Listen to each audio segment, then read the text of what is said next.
merupakan kelas online yang terakhir lah. So ada pelajar yang request untuk selepas raya kelas pertama untuk buat online sebab tiket bas tak dapat. Tapi untuk memudahkan, so saya rasa saya tak buat online tapi saya batalkan kelas pada hari 14 hari bulan sebab kelas ni sejam je. Saya batalkan. Hari tu kita dah buat 2 jam extra, so sama ada saya consider that one ataupun nanti saya akan ganti waktu lain lah. Kalau saya akan buat kelas, kalau saya akan batalkan lagi, so saya akan buat kelas ganti yang lain nanti. Okay. So untuk 14 hari bulan 4 2024 tiada kelas ya untuk econometric. Saya dah masuk office dah pun tapi sebab pelajar request. So kalau in case korang dah ada dekat sini, nak tanya saya berkaitan dengan bab-bab yang sebelum ni, boleh je datang ke office.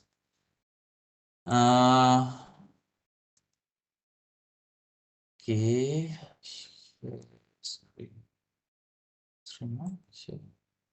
Okay. So hari ni kita nak masuk bab panel data lah.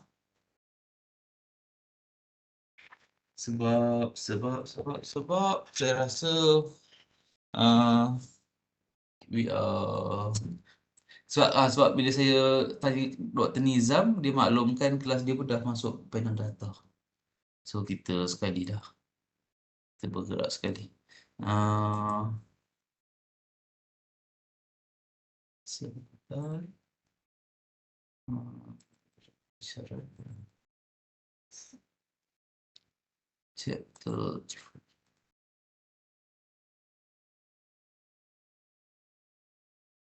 Okay.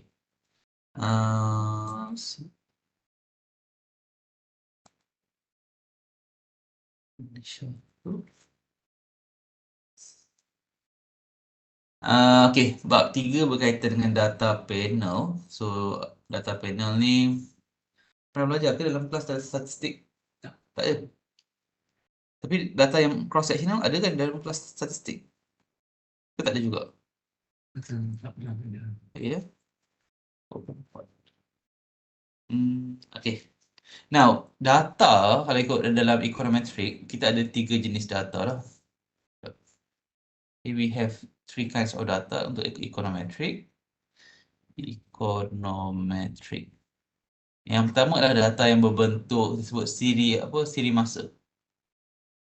Siri masa dalam bahasa Inggeris dia time series lah ya. Data time series maksud mungkin data tu dari tahun 1990 sehingga 2022 for example. So data tu banyak tahun. So ini adalah data siri masa lah. Ataupun data yang berbentuk seperti daripada mungkin 1 hari bulan 1 2023 sehingga 31 hari bulan 12 2023. Data yang berbentuk harian, banyak hari dia tu pun data berbentuk siri masa. Kalaulah anda membuat kajian berkaitan dengan stock market, data anda akan dalam bentuk minit ataupun dalam bentuk hours. Price of stock dalam bentuk hours. So kalaulah daripada pukul 1 sampai dah pukul 6 pun itu adalah data siri masa lah ya. Dia merentasi masa, siri masa ni. Okay. Dia, let's say daripada 12.01 PM sehingga 12 AM for example lah. Just sebagai contoh je lah ya. So setiap 1 minit tu kita boleh kira dia sebagai satu observation point lah, satu titik observation. Okay.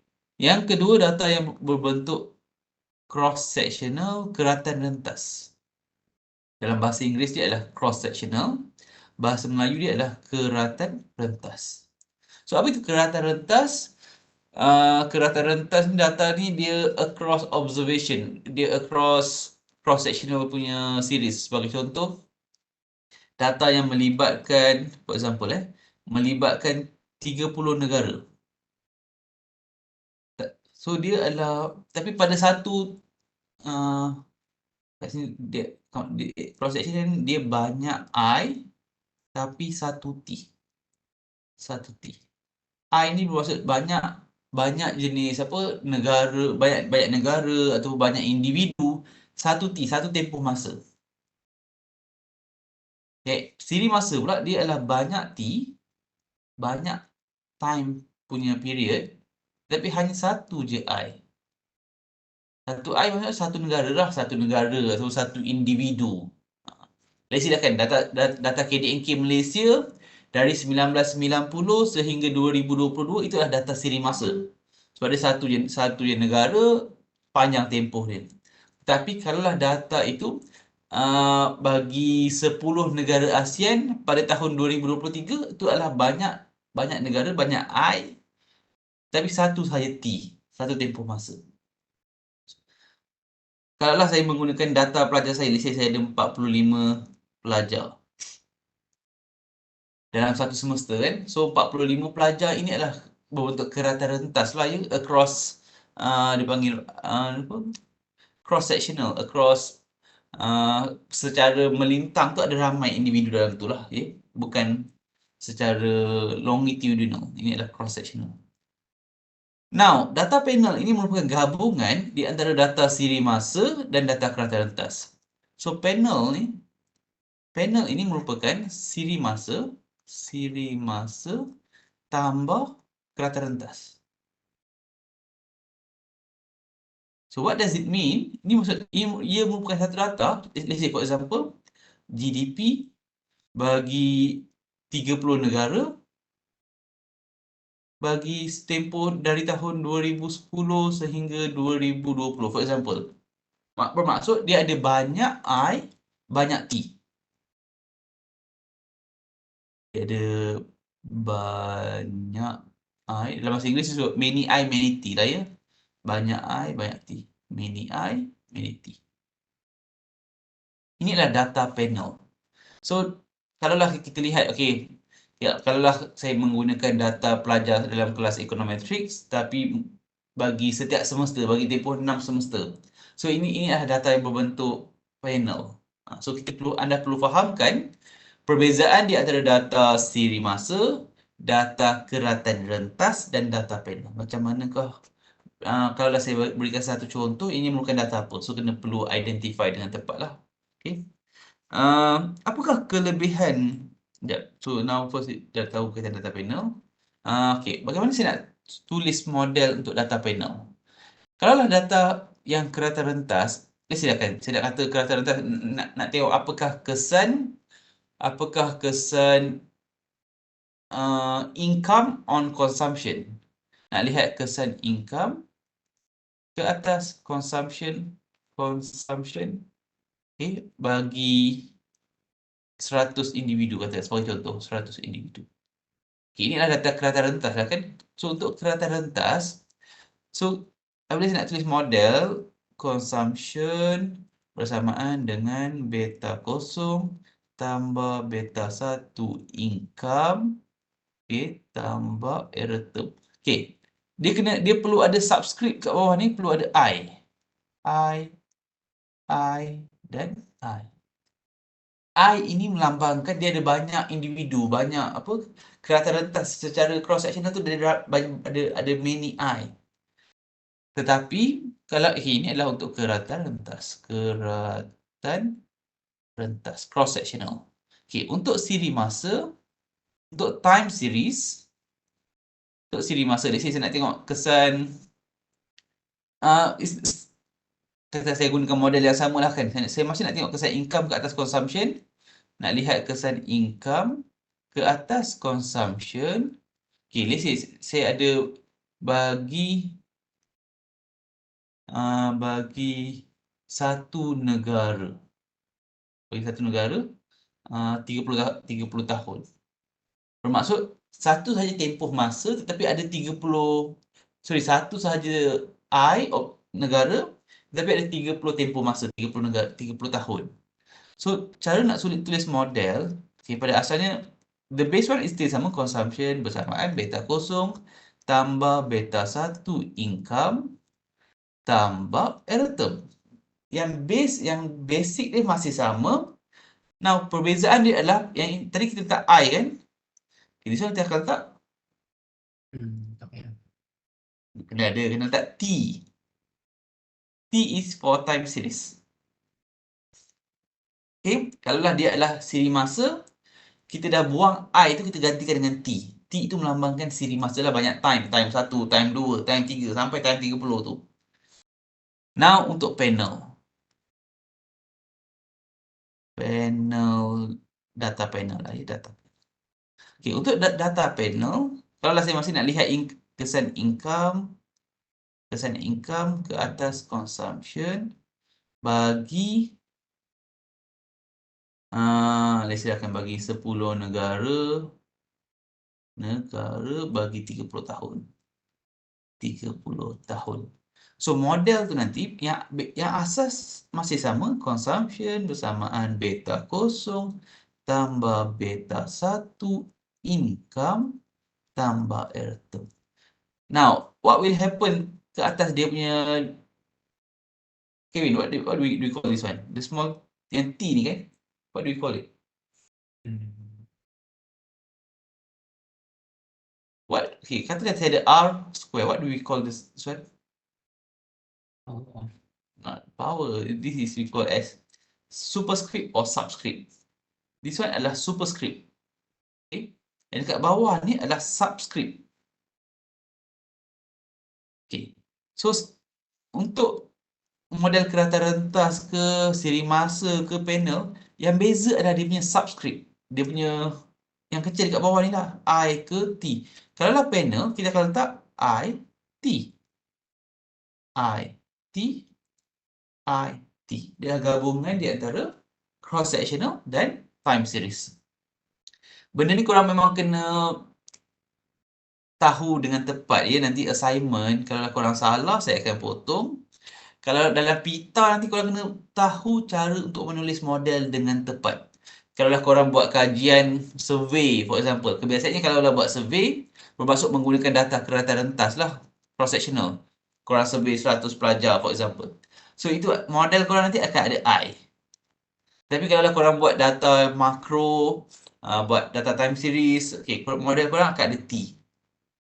Ada juga pelajar buat pita menggunakan data panel, so model dia akan ada I dan T. So yang I, T kecil dekat bawah ni kita panggil sebagai subscript.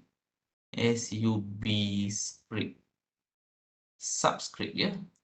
Yang dekat kalau R square kan, yang kuasa atas ni dia memang power. Tapi power ni dalam mathematics punya notation we call it as superscript.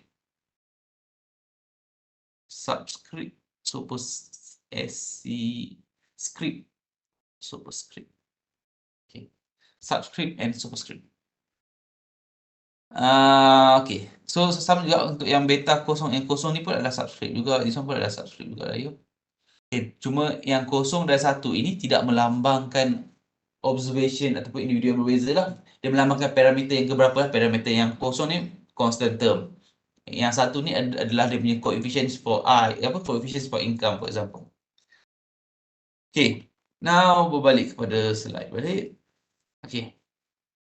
So dalam bab data panel ini, anda perlu tahu apa itu data panel dan kelebihannya, dan tahu apa itu pool model dan kelemahan dia, apakah fixed effect model dan kelemahan dia, restricted f-test, random effect model dan kelemahan dia, dan Hausman test.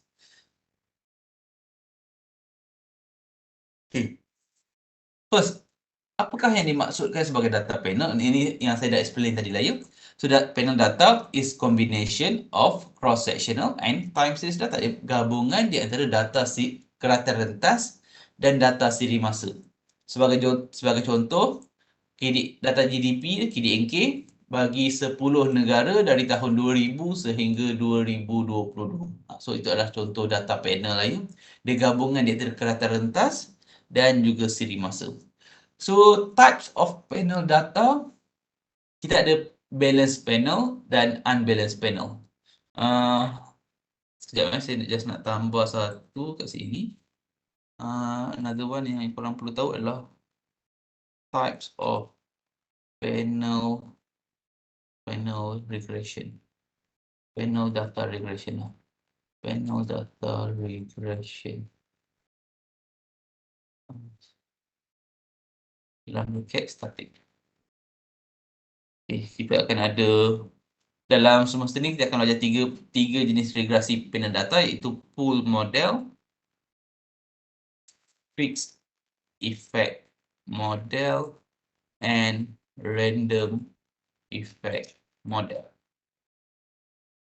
So ada tiga model yang kita akan belajar dalam semester ni lah. Okay. Now, saya kembali kepada ni lah ya, types of panel data. Kita ada data panel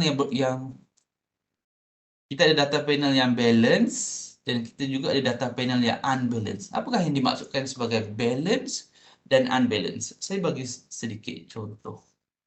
Okay, untuk contoh-contoh ni saya tak sertakan dalam slide, so saya harap korang salin lah ya.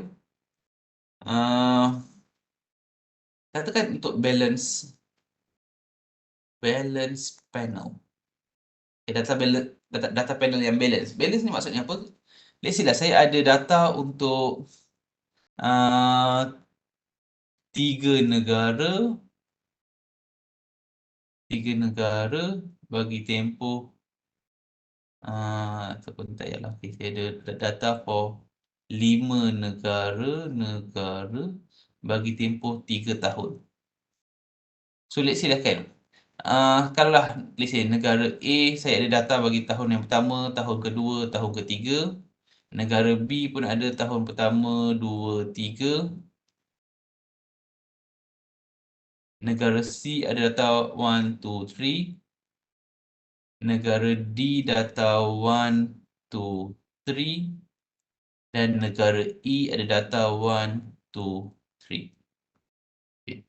Balance panel ini adalah data di mana kalaulah kita ada 5 negara, kesemua dari kita ada 3 tahun, kesemua negara ada cukup data dia untuk ketiga-tiga tahun tu. Okay? Tahun pertama ada data, tahun 2 ada data, tahun 3 ada data. Bagi kelima-lima negara, kalaulah semua ada data yang ada tahun yang mencukupi data yang lengkap, kita panggil dia balance panel. So what is unbalanced panel? Unbalanced panel. Sebab nanti dalam pita nanti ada di antara korang yang akan buat balance panel, ada yang akan buat unbalanced panel. Dalam panel ni kita boleh je nak buat unbalanced panel, tak ada isu. Cuma kita perlu faham lah kan dia adalah balance ataupun unbalanced lah. Okay, untuk unbalanced panel bermaksud apa? Now, untuk contoh yang tadi, let's say lah kan, negara A ada untuk 3 tahun, B ada 3 tahun, C ada 3 tahun. Let's say tiba-tiba negara D ni, data tahun ketiga tak ada. Jadi 2 tahun je. Tahun 1 dan tahun 2. Negara E ada 3 tahun. So, inilah contoh unbalanced panel. Okay. Ataupun, let's say negara E pula tahun pertama tak ada. Ini pun kita kenali sebagai unbalanced panel. Dia just ada tahun kedua dan tahun ketiga. So, tahun itu, kira dalam bahasa lain kita kata, tahun itu tidak lengkap bagi semua negara. Ataupun observation, data tu tak lengkap lah. Data tak lengkap bagi semua negara.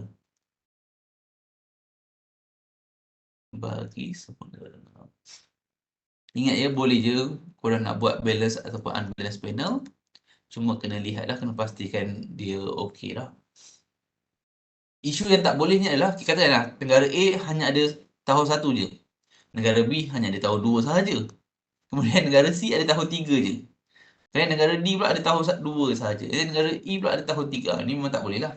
Ini bukan unbalanced panel sebab ini adalah isu dia macam nampak data tu mostly semua tak ada data. So unbalanced panel ni, kalau kita ada 5 negara, 2 negara tak lengkap, still boleh lah. Maksudnya dia still ada 2 tahun. Jadi kalau dia hanya ada setahun sahaja, tak boleh buat. Dia bukan unbalanced panel, dia adalah data tu tak lengkap lah ya. Okay. Now, dalam panel yang anda akan belajar dalam semester ini, dalam panel regression ataupun static, kalau 2 tahun. Kalau 2 tahun, katakanlah ya, anda melibatkan, katakanlah korang melibatkan 10 negara.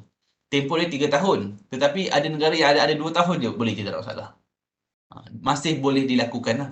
Tetapi, kalaulah ada 10 negara, korang ada tempoh 2 tahun. Tetapi ada yang ada setahun, ada yang 2 tahun. Itu tak boleh. Sebab nanti dia akan ada isu negara tu just ada satu je time kan. Dia tak nampak perubahan masa tu nanti. Kebiasaannya bila kita kata tahun ni, at least kena ada 5. Kebiasaannya lah dalam bila nak buat panel ni. at least 5 years. Kebiasaannya. Tapi saya pernah nampak kajian yang dia buat menggunakan data 3 tahun pun saya pernah nampak, 4 tahun pun pernah nampak lah. Cuma biasanya 5 tahun. Okay.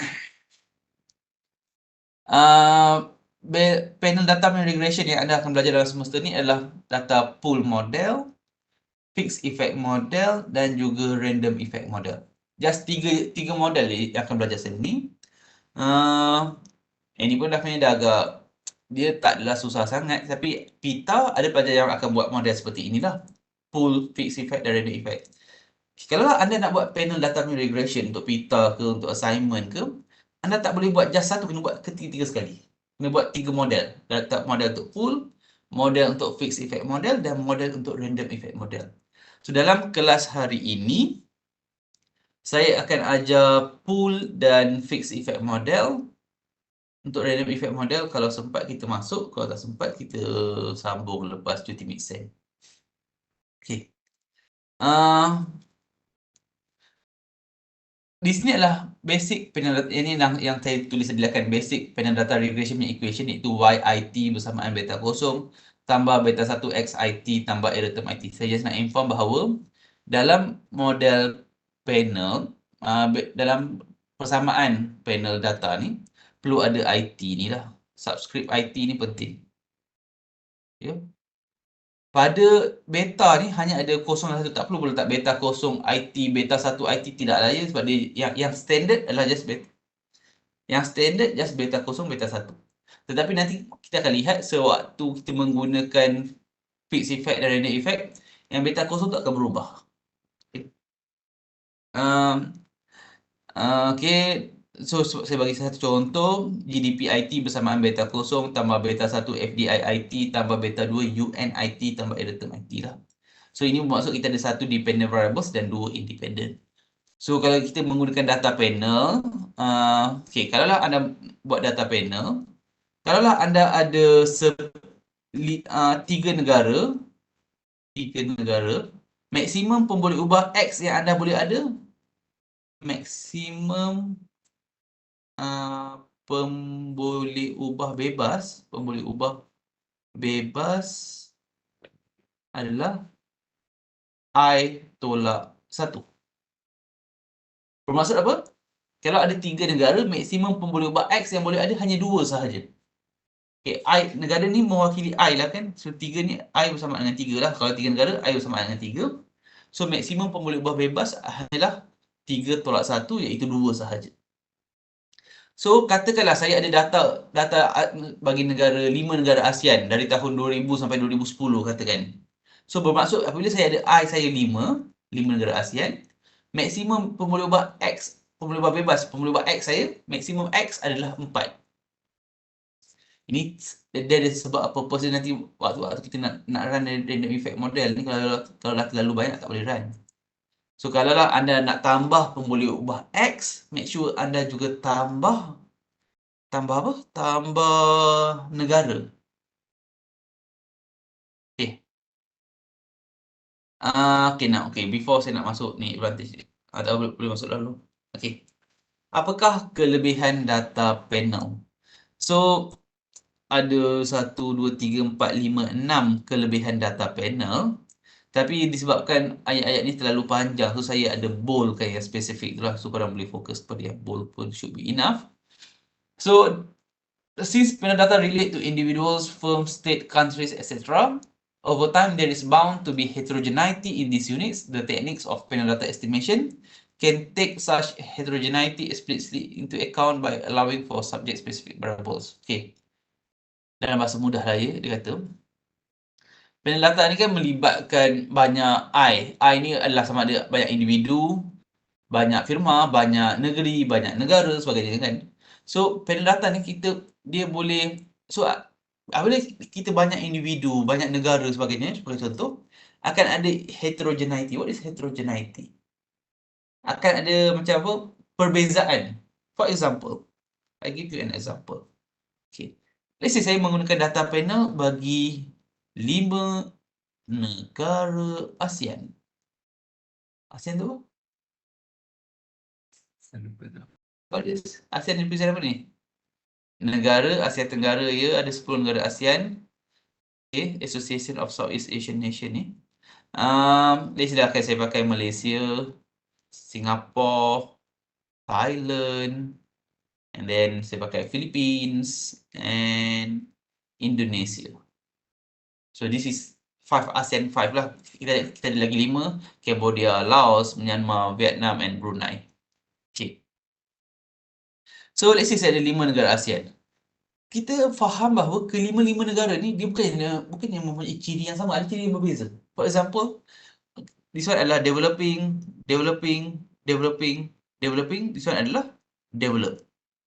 Okay, that is one difference. Another difference adalah mungkin difference in terms of the economic size.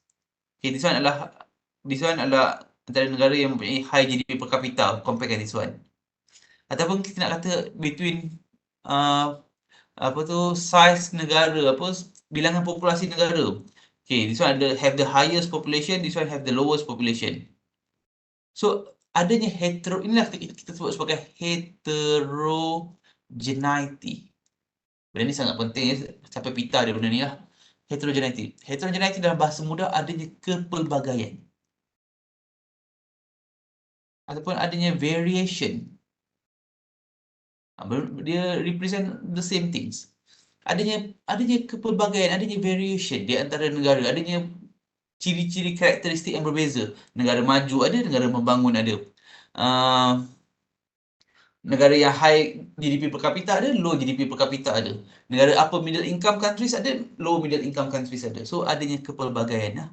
So disebabkan itu, apabila kita menggunakan panel data ini, kita dapat capture can take such heterogeneity explicitly into account by allowing for subject specific variable. Panel data penganggaran kelebihan yang pertama, penggunaan data panel dapat mengambil kira heterogeneity. Cukup lah tu, mengambil kira heterogeneity dalam dalam test nak tanya apa?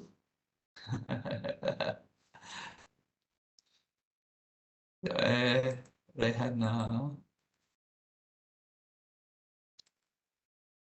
Dalam test nanti ada tanya pasal advantage ni ke tak? Okay.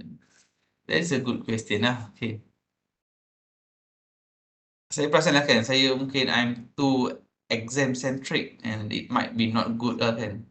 So for this semester, I will try not to be too much exam centric. Saya akan cuba ajar semua yang saya rasa penting untuk knowledge anda lah. Yang mana masuk exam tu nanti berdasarkan nasib anda sendiri. Ataupun kalau anda rasa saya emphasize tu akan masuk exam lah. Okay. Sebab tak bagus sebenarnya kita terlalu exam centric, terlalu fokus pada apa yang masuk exam sahajalah kan, tak bagus lah. Okay. Tak apalah, itu adalah my own weakness. Because sebelum ni saya rasa saya perlu buat macam tu, tapi eventually saya rasa pelajar mungkin boleh score tapi nanti eventually tak tahu apa dalam pita, susah agak. Kesian jugalah supervisor pita nak nanti diorang pula tak puas hati dengan saya. Okay. Apa tu? Panel data estimation can take such. Okay. So first adalah dia mengambil kira isu heterogeneity dalam data. Okay. Yang kedua, kelebihan yang kedua, untuk kelebihan ni semua, kalaulah anda rasa okay, kalau betul you are really concerned masuk exam ke tak kan, anything yang exam ni memang possible, semua slide ni memang possible masuk exam, seriously. Sejujurnya saya yang slide ni baru saya buat pagi tadi, lepas sahur baru saya buat slide ni. So apa yang saya masukkan ni semua memang possible masuk exam. Maksudnya yang tak masuk exam tu saya tak masukkan dalam slide. Kalau lah korang refer slide yang lama dalam ni, saya tunjuk contoh lah. If you guys go to your e-learn, ni slide lama. Let me see. This is panel data slide. Okay. Ni ke? Yup. Okay. Ni adalah slide lama panel data lah ya. Okay. Kalau dalam slide lama ini, dalam ni hampir sama lah kan. Tapi dekat dalam ini nanti, dia akan ada yang those yang I feel that totally irrelevant lah. Irrelevant ke, confusing ke, ataupun tak lengkap ke, tak jelas ke, macam tu lah. So that's why saya tukar nota tu. So, dan memang sejujurnya memang semua yang saya letak dalam ni memang boleh masuk exam. Tak ada. So you need to know, dan itulah, perlu tahu dan ada possibilities. Okay. Tetapi itulah, bagi setiap benda-benda yang seperti inilah kan, macam yang kelebihan, kelemahan, apa benda, senaraikan benda macam ni. Kalau rasa, oh banyaknya nak kena hafal ke apa kan, take 3. Biasanya saya buat je lah, take 3 ke, saya take 5. 5 banyak sangat, aku take 3 lah. So, macam tu lah lebih kurang. Okay. Yang kedua, panel data by combining time series of cross-section observations. Panel data give more information data, more variability, less collinearity among variables, more degree of freedom and more efficiency. Dalam bahasa mudah. Okay. Just now. Okay, katakan let's say lah, let's say yang pertama ni, apabila saya nak buat kerata rentas, saya menggunakan data bagi 10 negara. 10 negara. Okay. Kemudian bila nak buat siri masa, saya menggunakan data bagi 30 tahun. So, and then apabila saya nak buat data panel, saya gabungkan 10 negara dan 30 tahun. For example lah. Okay, ini bermaksud bilangan N saya, my number of observation, kalaulah kerata rentas, observation dia, N tu adalah bilangan I lah kan. N dia just dapat 10 negara, 10 je. Kalau saya menggunakan data siri masa, N tu adalah bilangan tahun lah. 30 tahun, so N sama dengan 30. Kalau saya menggunakan data panel, N sama dengan I darabkan dengan T. So, akan dapat 10 darabkan dengan 30 dapat 300. Bermaksud, dengan menggunakan data panel, saya dapat meningkatkan number of observation. Dapat increase number of observation. Okay, pada asalnya mungkin ada 10 negara. Kalau saya buat cross-section, just ada 10 negara sahaja. Ataupun saya buat data time series, just ada 30 tahun sahaja. Tapi kalau saya gabungkan kedua-duanya, saya akan dapat data yang 300 observation. Banyaklah data saya dapat. Okay. So, apakah kelebihan naikkan observation ni? Nanti saya punya degree of freedom pun akan meningkat. Kan degree of freedom, let's say lah, kalau kita pakai formula N-1, dia akan naik lah 300 tolak 1, dapat 299. Tinggi degree of freedom. Compare dengan degree of freedom kat sini, rendah. Mungkin kat sini dapat 9, N-1. Kat sini dapat 29. Kat sini dapat 300. Ataupun kalau kita pakai degree of freedom yang N-K, let's say lah kan, saya ada 5 pun boleh ubah. Kat sini tinggal 5 je degree of freedom. This one degree of freedom tinggal 25. But dekat sini degree of freedom akan jadi 295. Still high. So, inilah kelebihan menggunakan data panel. Itulah yang diterangkan oleh slide ini. Dengan menggabungkan data siri masa dan kerata rentas, dapat data give more info. Sekejap yang kurang kena ambil. Tak perlulah ambil words by words, tapi just maklumkan dengan gabungkan data siri masa dan kerata rentas, data panel dapat meningkatkan degree of freedom. Enough. Ataupun dapat mengurangkan collinearity. Collinearity ni apa? What is collinearity ni? Sebenarnya dia masuk hubungan di antara pemboleh ubah tu sendirilah. Dapat mengurangkan. High collinear ni kalau pemboleh ubah tu sangat mempunyai hubungan yang sangat kuat. So, low collinear hubungan yang lemah lah kan. So, kalaulah dia mengurangkan collinearity, bermaksud dia dapat mengurangkan hubungan di antara dua pemboleh ubah dalam model itu. Okey. Yang ketiga apa? Dia dapat mengkaji, better suited to study the dynamics of change. Dapat mengkaji perubahan dinamik. Simple lah. Okay. Apa maksud mengkaji perubahan dinamik? Bila kita sebut dynamic ni, dia menotasi masa, dia across time lah. Something yang dynamic, something that changes across time. So, Apa maksud dia dapat, kalau saya menggunakan data siri masa pun dapat je kaji across times. Tetapi, when I use data yang berbentuk time series, for example, sometimes saya akan ada kekangan iaitu isu tempoh observation yang tidak mencukupi lah.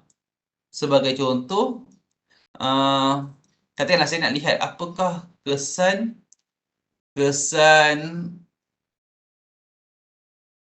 kejatuhan kerajaan PH, for example je lah ya, ke atas pertumbuhan ekonomi.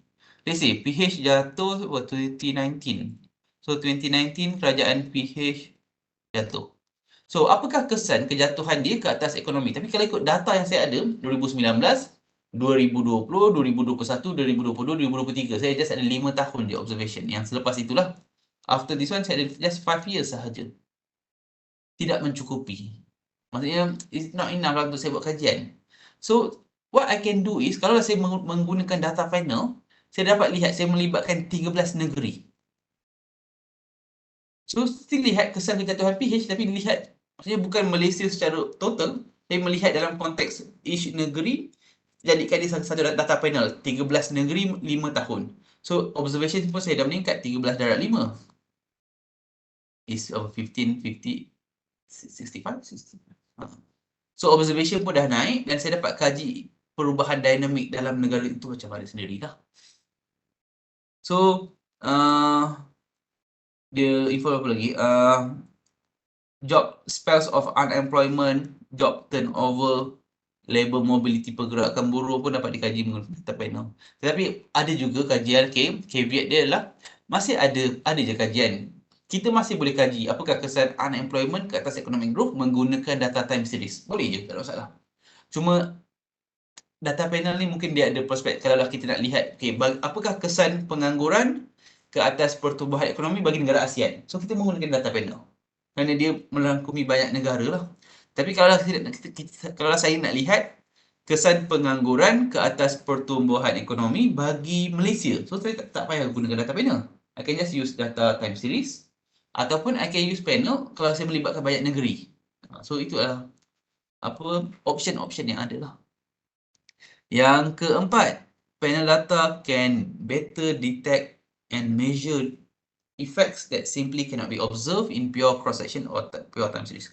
Dia katakan, data panel ni dapat melihat kesan yang tidak dapat dilihat dalam data siri masa dan data kerata rentas. Dapat melihat kesan yang gagal dikenal pasti, yang tidak dapat dilihat dalam data siri masa dan kerata rentas. This one translate ni korang boleh buat sendiri lah, yang mana-mana korang rasa mudah. Janganlah hafal words by words. Use your own understanding lah ya.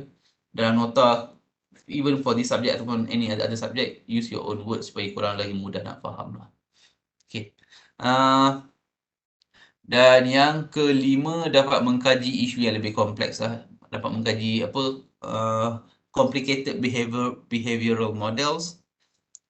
For example, phenomena such as economies of scale and technological change can better be handled by data than cross. Data panel ni kita dapat kaji isu kelakuan ataupun gelagat yang lebih kompleks. Apa maksud gelagat yang kompleks? Katakanlah saya nak lihat apakah berlaku terhadap pengguna, apakah kesan COVID ke atas perbelanjaan pengguna. Kalaulah saya menggunakan satu orang individu sahaja, saya gagal lah nak dapat the overall picture kan, apakah terhadap pengguna di Malaysia. Tetapi kalau saya menggunakan 1,000 orang pengguna bagi satu tempoh masa, saya tak dapat, gagal nak lihat apakah kesan dia before COVID dan after COVID, bagaimana dia berubah. That's why saya perlukan data yang melibatkan 1,000 rakyat Malaysia bagi tempoh beberapa tahun. Barulah saya dapat lihat apakah kesan COVID ke atas dia punya specific expenditure, dia punya consumption. So itulah yang dia sebut sebagai complicated behavioral models. Korang belajar tak gelagat pengguna? Consumer behavior dalam mikro kan, mikro 1. Dalam mikro 1 adalah ada belajar consumer behavior, and then dalam kelas ekonomi sumber asli ke alam sekitar ke, mungkin ada juga belajarlah gelagat teori gelagat pengguna, model consumer punya expenditure pattern, environmental punya apa panggil willingness to pay, itu semua melibatkan behavioral models lah. So yang terakhir ni apa? By making data available for user can minimize the bias. Ni boleh lah. Tapi yang last tu tak apa penting. Okay.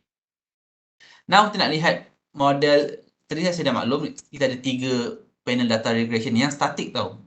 Panel data regression ni dia ada panel data yang static dan dynamic.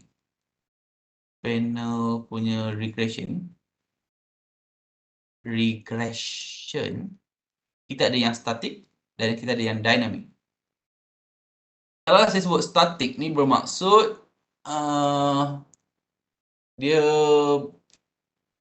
dia bukannya melihat perubahan dia across tempoh masa yang panjang lah kan. Dia tidak really take into consideration lah the improvements in the economic improvement in technology dan sebagainya lah. So it is a static model. So dalam Pita 2 kita hanya cover static sahaja. Okay. Tetapi dalam Econometric 2 hanya cover static sahaja. Tetapi untuk Pita ada yang buat static, ada yang buat dynamic. So Pita tu possible lah. Kalau lah Pita korang nak lecturer, korang punya SV ataupun korang memang nak buat panel dynamic, korang boleh belajar sendirilah daripada YouTube. Ada je video-video panel dynamic. Okay. So untuk kelas kita hanya fokus kepada static sahaja ya. So dalam panel static ni ada 3 lah. Yang pertama adalah pool. Yang kedua adalah fixed effect model. Dan yang ketiga adalah random effect model. Dalam dynamic dia ada panel co-integration, panel dynamic panel ARDL, panel VECM, banyaklah. Cuma nanti dalam bab time series, korang ada satu bab time series dalam subjek ni. Kita akan belajar co-integration dan ARDL, tetapi untuk time series punya data, bukan data panel, data siri masa sahaja. Okay. Right. Okay, so first kita nak lihat pool punya model. What does it mean to pool? Pool ni kadang-kadang kita anggap dia macam pool kan tarik kan. So pool ni maksudnya dia sebenarnya bukan just tarik, dia macam gabung lah ya. It's a combination of time series dan cross sectional. Kita disebut sebagai pool model. Okay. Pool model ni adalah model panel yang basic. A standard panel data punya panel paling basic adalah pool model lah.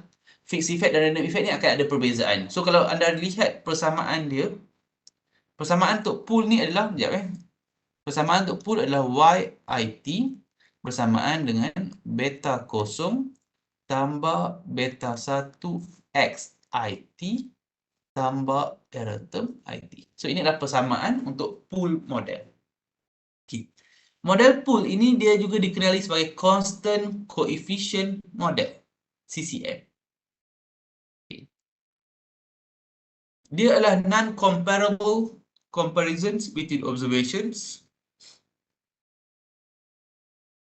two states with different ways of dealing with spending. Pool data may not show the relationship between XIT and YIT. Okay. Dalam pool model, dia dikenali sebagai constant coefficient model. Dia adalah non-comparable comparison. Apa maksud non-comparable comparisons?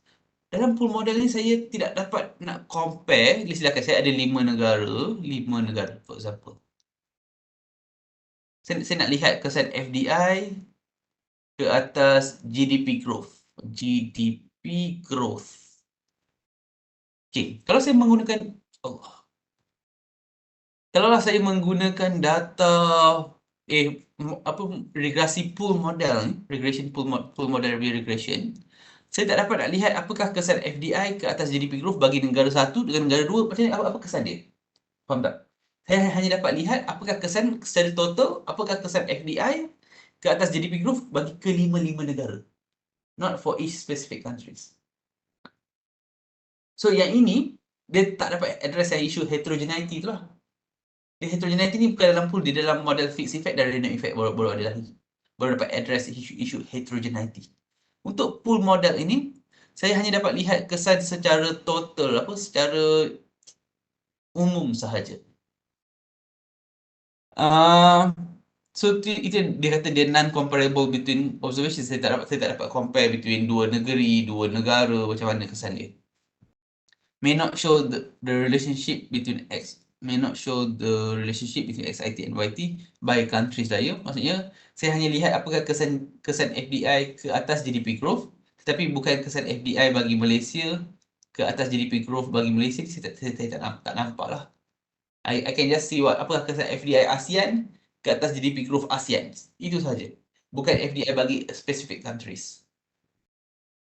So, bagaimana saya nak atasi isu masalah ini adalah dengan memasukkan dummy bagi setiap negeri ataupun bagi setiap negara dalam regression.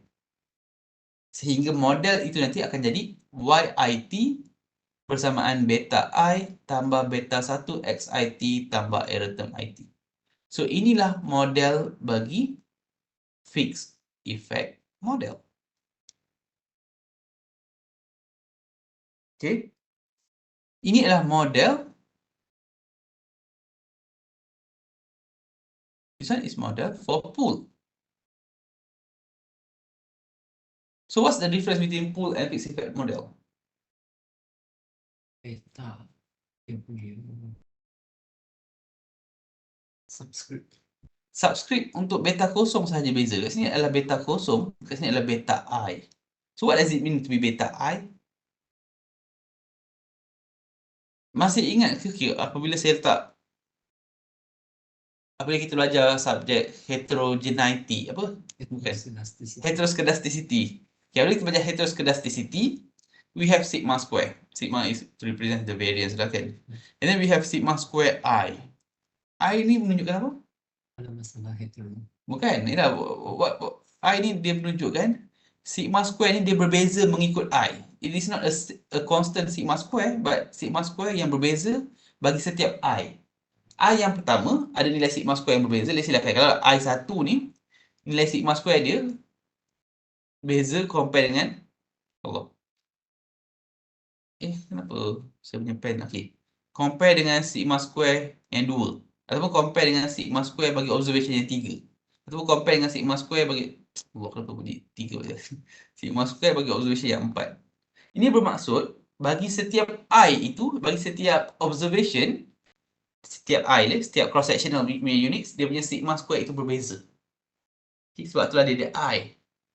So itulah dikatakan tadi kat sini mana? Okay. Dalam keadaan ini, kalau kita lihat beta kosong dan beta 1 ni, yang ini bukan heteroscedasticity bagi beta kosong dan beta 1. Tetapi untuk beta kosong dan beta 1, bagi beta kosong dan beta I. Ini perbezaannya ya, beta kosong dan beta I. Okay. Ya, saya tulis kat sini lah. Pool. YIT bersamaan dengan beta kosong tambah beta 1 XIT tambah error term IT. Manakala untuk fixed effect model, YIT bersamaan dengan beta I tambah beta 1 XIT tambah error term IT. Okay. Now, di sini, perbezaan dia hanya kat sini lah kan. Dia sama ada dia kosong ataupun dia I. Apabila dia I, maksudnya nilai beta I mewakili dia punya intersect term lah. Constant term ataupun intersect term. Bermaksud, nilai Y-intercept bagi kedua-dua model ini adalah nilai Y yang berbeza. Bagi negara 1 dan negara 2 ada Y-intercept yang berbeza. Bagi negara 3 ada Y-intercept yang berbeza. So, bagaimanakah kita nak capai I seperti ini? Ini adalah dengan memasukkan from here, we achieve something like this dengan memasukkan dummy. Let me show you an example. Katakan, model asal saya, saya tulis kat next page lah ya. Let's say lah my model asal YIT bersama, YIT je. Let me use GDPIT bersamaan dengan beta kosong tambah beta 1 D1 tambah beta 2 D2 tambah beta bolehlah beta 3 FDI ataupun tak apalah. It's okay, it's okay. Okay. Now, let's say lah kan. Apabila saya ada dua dummy, if I have two dummies, D1 dan D2, menunjukkan number of category itu ada 3. You still remember dummy trap? Dalam bab 1, dalam dummy trap, kita belajar bahawa kalaulah kita ada 3 kategori ataupun 3 negara, maksimum dummy yang kita boleh letak adalah 2 sahajalah. Okay. So, ini adalah dummy 1 ni, jika itu adalah negara nilai 1, kalaulah dia negara A, let's say I have 3 countries. 3 country. Iaitu country A, country B dan country C. Ya? Dan nilai kosong bukan A. Dummy 2. Kalaulah dia 1, sekiranya dia negara B, nilai dia kosong bukan B. So, kalaulah dummy 1 bersamaan dengan kosong, dummy 2 juga bersamaan dengan kosong, bermaksud dia bukan A, bukan B. So, kita tahu automatik dia adalah negara C lah. Stop focus.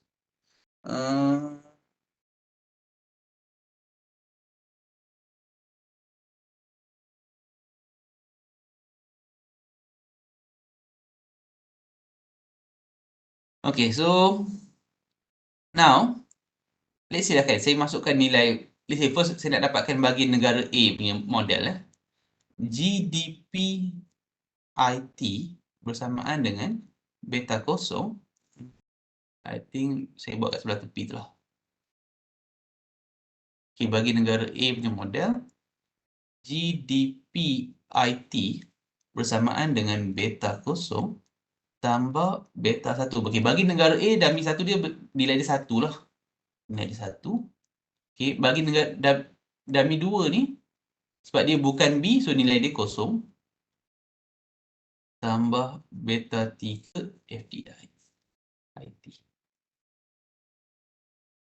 Sepatutnya ada error term. Cuma error term dalam ni saya tak masukkan lagi. Sepatutnya kena ada error term lah. Sepatutnya always akan ada error term. Okay. So, beta kosong tambah beta 1 tambahkan dengan beta 3 FDI IT tambah error term IT. GDP IT. Okay, ini bermaksud beta kosong tambah beta 1 ni, ini adalah constant term dia. Okay? Boleh ke? You tak faham how I get this one ke apa? Kenapa? Because B0 plus B1. Because okay. Because beta kosong dan beta 1 adalah nilai constant. Untuk nilai constant, you tambahkan dekat sini memang korang tak nampak saya boleh tambahkan. Tapi kalau saya letak nilai 10 tambah 5, dia akan dapat satu nilai, dapat 15. Satu nilai sahaja. Nah, let's say kita buat untuk negara B. Okay. For negara B, GDP IT bersamaan dengan beta kosong tambah beta 1. Okay. Untuk negara B, dummy 1 dia adalah bukan A, so dummy 1 dia kosong. Ini hanya recap bab 1 balik ni. Dan dummy 2 ni dia adalah negara B, so nilai dia 1 tambah beta 3 FDI. Nanti kalau dalam slide tu, dalam nota tu korang tambah ada error term tepi tu ya. Saya tak muat. So akan dapat GDP IT bersamaan dengan beta kosong tambah, okay, beta 1 dah kosong dah hilang, tinggal beta 2 je. Beta 2 tambah beta 3 FDI IT tambah error term dia. Okay. Now what happen is my constant term bagi negara B adalah beta kosong tambah beta 2. Okay. What about negara C? Untuk negara C, GDP IT bersamaan dengan beta kosong tambah beta 1. Negara C ni dia bukan A, so dia ada kosong, tambah beta 2. Dummy 2 ni pun dia bukan B, so dia ni ada kosong juga, tambah beta 3 FTI IT. Tambah error term bersamaan dengan GDP IT is equals to beta kosong tambah beta 3 FTI IT. Dan nilai beta kosong ini adalah dia punya constant term. So di sini kita dapat lihat nilai constant term itu, nilai terma constant, nilai beta kosong tu kan, dia berbeza mengikut I. Contoh kan, bagi yang negara A, nilai dia adalah beta kosong tambah beta 1. Kalau kita gabungkan akan, kita akan dapat satu value. So, let's say 10 plus 5 dapatlah 15. Let's say kat sini 10 plus 2 dapatlah 12. Kat sini dapat 10 sahaja. So, bagi setiap negara mempunyai nilai constant yang berbeza. Itulah yang dimaksudkan dalam model panel ni. Daripada beta kosong, kita akan dapat beta I. Nilai constant yang berbeza mengikut dummy yang kita masukkan, mengikut negara tu lah. Okay. Jangan, mungkinlah kan, I'm not sure kalau ada yang confused kenapa kat sini ada beta kosong tambah beta 1, kenapa dekat sini hanya ada beta I sahaja. Kerana kita dah gabungkan dia. So, apabila dia ada values kan, 10 plus 5 kita dah gabungkan, dia dapat just satu single values. So, sebab dia pakai beta I. Tu je lah sebenarnya dia punya argument. Kalau anda nak lihat contoh yang itu, yang lebih realistik, saya boleh gunakan nilai lah. Katakan saya pakai nilai dekat sini, saya just edit kat sini je lah. Saya tak nak buat-buat dah. Let's say, I change this one to values. Sekejap. Okay. Katakan saya ubah nilai dia, okay, katakan kat sini adalah 5, 2, 3, and then this one is 100. Okay. Now, dekat sini adalah beta kosong tambah ni beta kosong tadi. Sekejap. This one is beta kosong. This one adalah beta 1. This one adalah beta 2. This one adalah beta 3 kan. So, hasil yang kita dapat beta kosong tambah beta 1 ni adalah kita akan dapat nilai dia sebenarnya.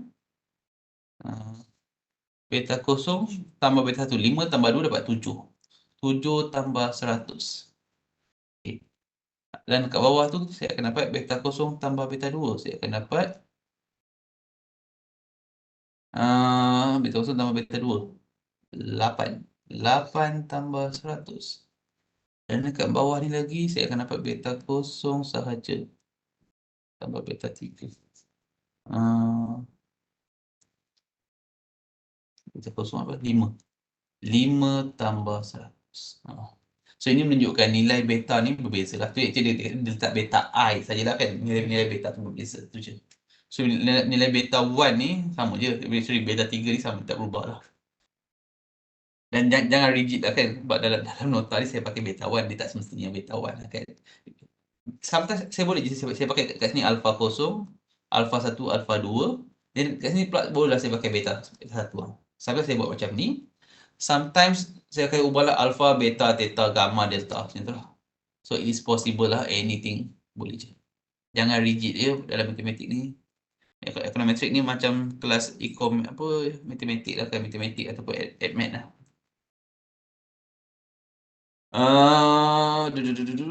Okay. So itu adalah disebabkan itu daripada pool dapatlah fixed effect model lah. Disebabkan kelemahan model pool ni kan, dia tak dapat nak lihat kesan tak dapat nak lihat nak compare di antara observations, nak lihat heterogeneity ni semua. So disebabkan itulah kita perlu masukkan dummies. We include dummies in all regression tu, dapatlah fixed effect model. Okay. So di sini dia tunjuk lagi lah kan isu kelemahan pool model. So dalam nota ini saya akan letak kelemahan untuk pool, and then nanti akan ada kelemahan untuk fixed effect model. Nanti akan ada juga kelemahan untuk random effect model lah. So untuk setiap model ni akan ada dia punya kelemahan dia lah. Okay? Untuk pool model, kelemahan dia adalah homogeneity assumptions, dia assume kalau lah saya ada 5 negara ASEAN, dia assume homogeneity. Kalau lah heterogeneity ni bermaksud perbezaan, variasi kan, kepelbagaian. So homogeneity ni adalah, if hetero means difference, homo means is the same. Okay, dia macam homogeneous kan, dalam mikro 2 kita belajar homogeneous goods. Ya, yang sama. Siapakah yang Muhammad ni? Chatbox. Hasif ke? Hasif nama ada Muhammad. Bukan ada Wan ke something.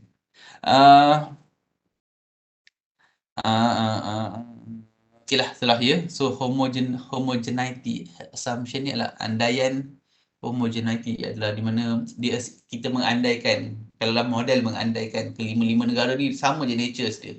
So ini adalah tidak tepat lah, may not be true, and different cross-sectional units may have different values for intercept and or slope coefficients. Okay, saya bagi satu contoh lah ya, contoh yang hampir sama lah. Okay, just katakan zep aduh pen beta. Okay. Let's say saya ada data bagi apa di antara inflasi dan yang ada Philip curve apa? Philip curve between unemployment and inflation lah. Inflation dan unemployment. It should be unemployment kat X lah patutnya.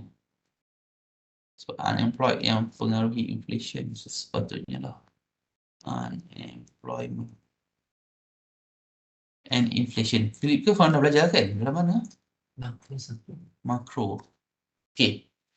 Unemployment dan inflation. Now, katakanlah saya ada dua negara ya. Let's say dekat negara pertama, data dia menunjukkan something like this. Sorry. Something like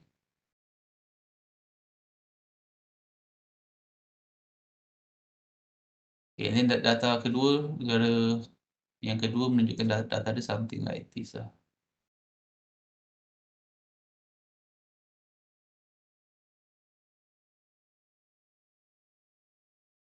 Okay. Isu dia, kalaulah kita buat pool model, dia observation ni saya ada apa ni, saya samakan bilangan observation ya. Ada 5 and 5 lah. Okay. Isu dia, apabila kita buat pool model, dia akan mengandaikan dia sekalikan ke semua negara tu kan. Dia mengandaikan ke semua negara ni homogeneity. So sama je. So dia akan buat satu garisan regression yang apa? Yang paling menghampiri setiap titik observation ni lah kan. So dia akan dapat satu garis regresi seperti inilah. Zoom. Something like that. Sangat lari. Something from here to here. Macam itulah. Menghampiri lah kan. The nearest to all observation. Tetapi, maybe this one I need to make it more clearer. Okay. Now. Tetapi, kalau kita lihat by each country sebenarnya, dekat negara, let's say, this one is for countries Malaysia. Bagi Malaysia, dia ada negative trend. Bagi, let's say, Singapore, ada negative trend. For example, ini bermaksud, sebenarnya data tu dia ada negative trend. Tapi bila kita tarikkan dua-dua sekali, kita dapat dia ada positive trend. Faham tak? Inilah isu homogeneity.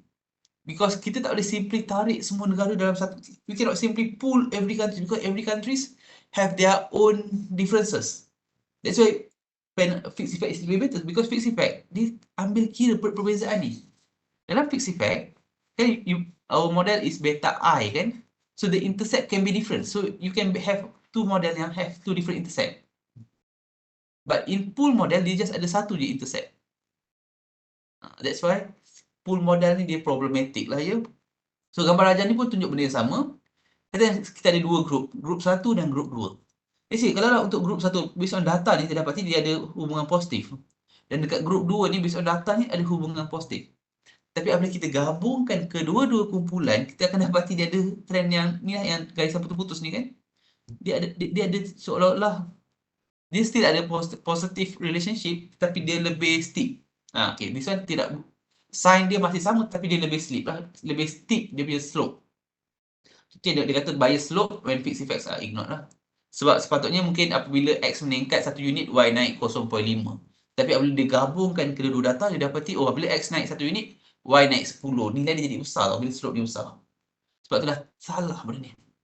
So ini adalah kesalahan, maksudnya in terms of slope itu tidak tepat.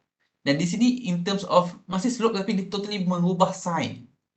From sign dia sepatutnya negara A, dekat negara A ni sepatutnya dia ada negative relationship. Negara B pun ada negative relationship. Tapi apabila dia gabungkan kedua-duanya, dia dapati ada positive relationship.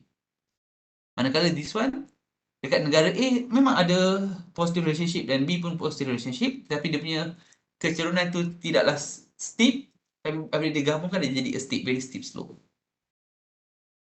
So relationship may change over time in response to a major policy intervention, may not capture by explanatory variables in the model. The results may be biased and inconsistent due to omitted variables in the model. So ada 3 kelemahan. Okay. Inilah kelemahan model pool. Kebiasaannya kan kita jarang menggunakan pool model sebab model pool ni agak problematik. So biasanya sama ada menggunakan fixed effect model ataupun random effect model.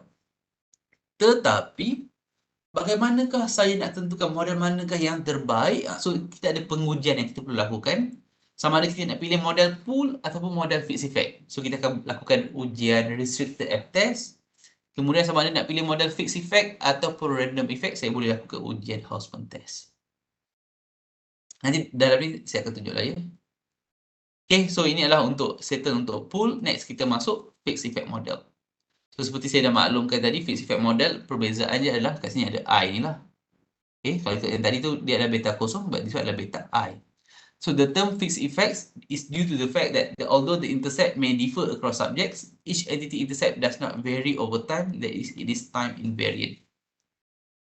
So sebab itulah sebab dia tidak berubah mengikut masa lah kan. So sebab tu dia panggil fixed effect. Nilai slope, nilai intercept memang berubah antara negara, tetapi dia tidak berubah mengikut masa. Time invariant ni tidak berubah mengikut masa lah.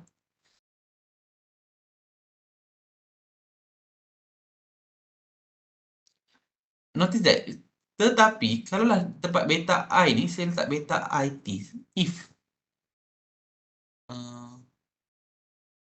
asalnya kan YIT bersamaan dengan beta kosong tambah beta 1 XIT tambah error term. Okay, ni yang asal for pool model.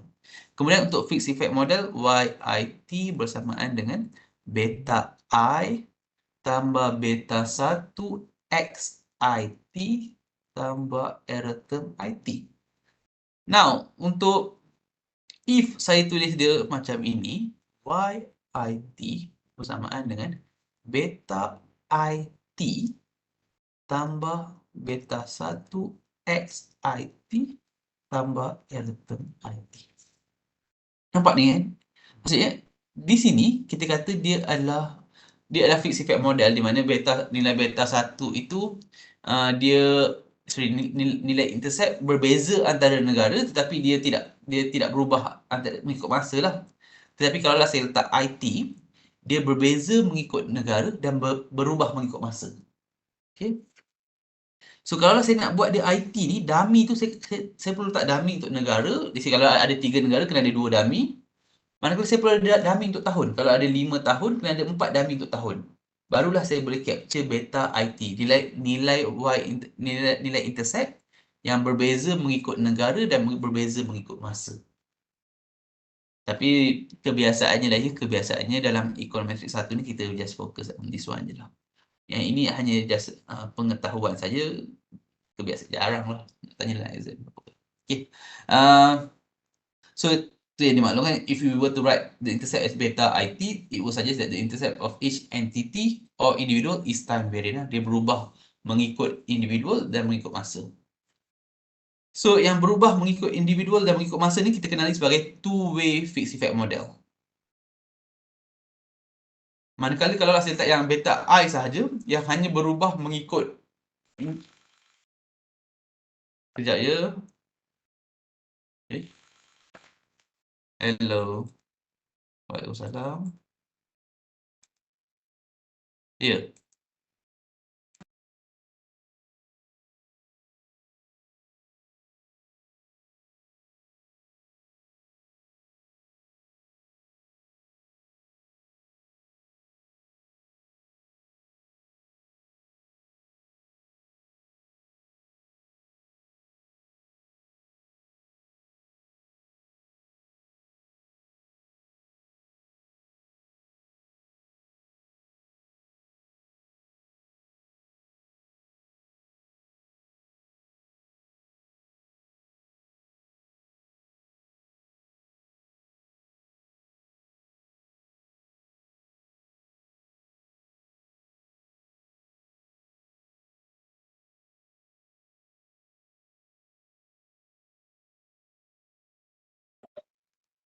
Where is it? Where is it?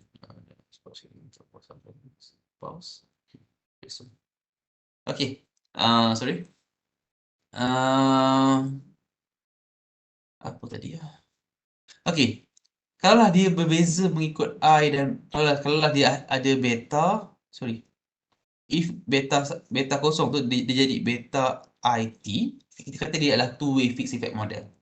Kalaulah dia kita just dari beta kosong dia berubah kepada beta I, kita kata dia adalah one-way fixed effect model. Group of dummy variables that correspond to each cross-section unit in appended data. They measure the effects of all factors that vary across hanya berbeza mengikut cross-section sahaja, tapi tidak berbeza mengikut masa. Untuk pita, ada yang buat one-way fixed effect model, ada yang buat two-way fixed effect model. Tapi dalam econometric, kebiasaannya kita hanya lebih fokus kepada one-way fixed effect model. Tapi korang perlu tahu ya berkaitan dengan two-way fixed effect model ni. FEM tu adalah fixed effect model tau. Dalam bracket ni letaklah FEM.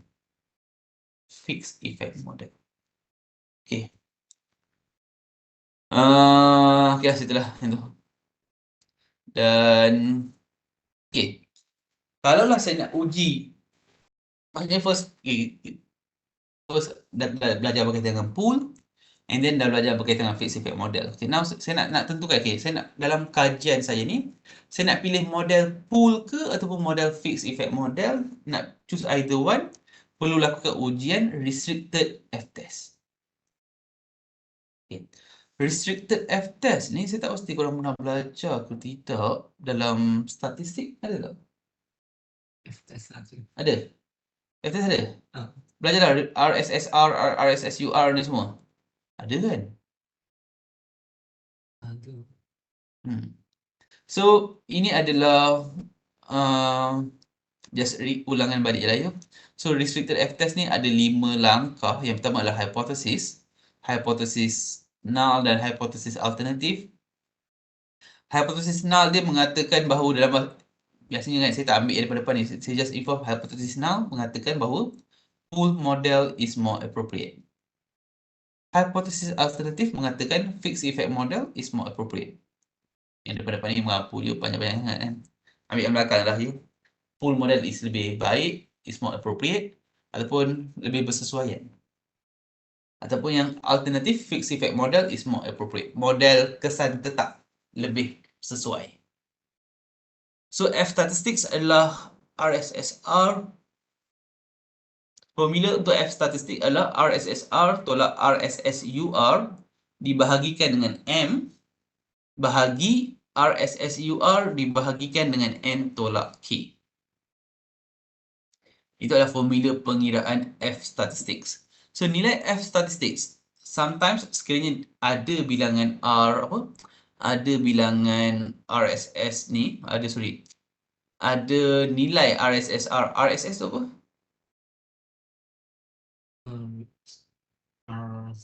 Some square. RSS tu apa? Pelajar-pelajar online. SS level. Residual sum of square, betul. Ya, RSS adalah residual sum of square. So, RSSR tu maksudnya residual sum of square bagi restricted, dan RSSUR adalah residual sum of square bagi unrestricted. Okay. Dibahagikan M. M itu adalah number of linear restrictions ataupun number of dummy variables. Dibahagikan dengan RSSUR, residual sum of square unrestricted, dibahagikan dengan N tolak K. N adalah number of observations. K adalah number of parameter in the unrestricted regression. So, nanti saya akan bagi satu contoh untuk korang calculate lah berapakah nilai F statistik ni lah. Kemudian F critical, perlu lihat table F. Dalam table F, saya tak ingat table F mana. Tapi table F tu ada apa tu, numerator and denominator maksudnya.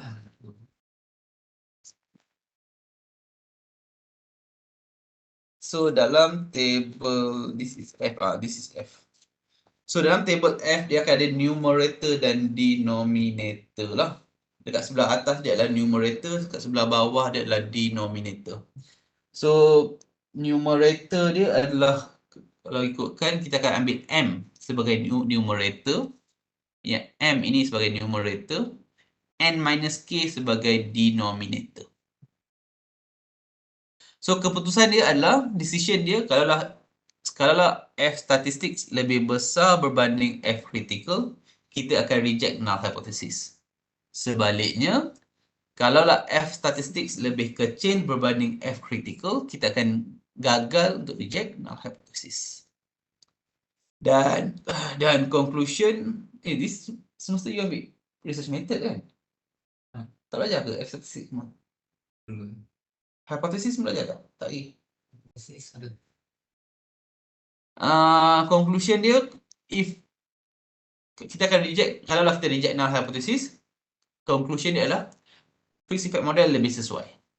So, kalau kita gagal untuk reject null hypothesis, conclusion dia adalah pool model ni lebih sesuai. So, kita akan buat kajian ni, kita buat restricted F-test ni, untuk kita identify sama ada nak pilih model pool ataupun model fixed effect model. So, kalaulah kita dah reject null hypothesis, kita akan, kalau kita reject null hypothesis, kita akan pilih model fixed effect. Kalau kita gagal reject null hypothesis, kalau kita tak dapat reject null hypothesis, kita akan pilih model pool.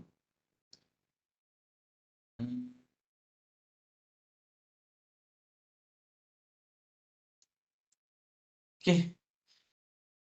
Dan settle restricted F-test, kemudian masuk apakah kelemahan bagi apa tu panggil limitations. Limitations ni kelemahan, kekangan. Boleh kot. Okay. Limitations of fixed effect model. Limitasi lah. Kalau sebenarnya ada limitasi di sini. When you introduce too many dummy variables, you will run up against the degree of freedom problem, that is, you will lack enough observations to do a meaningful statistical analysis.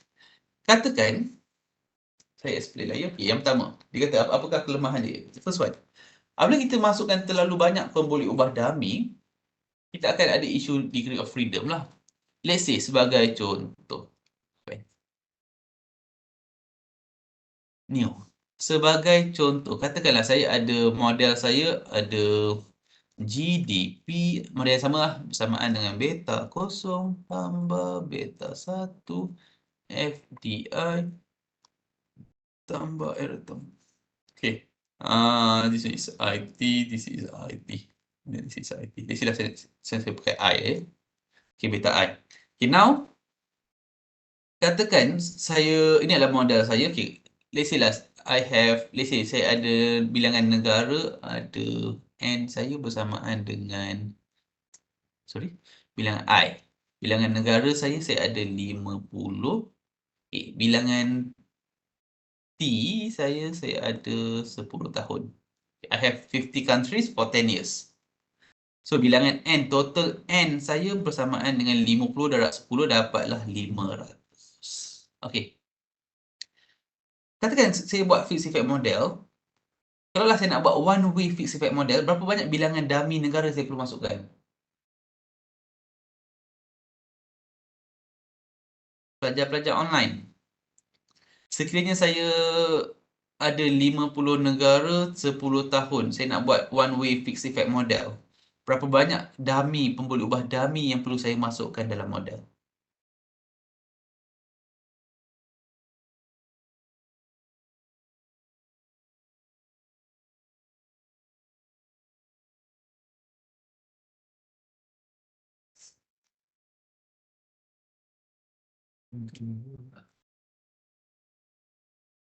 Dua.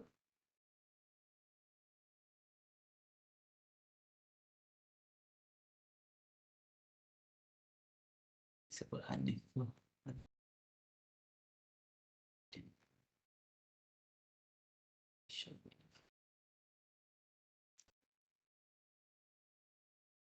Nope, bukan 50.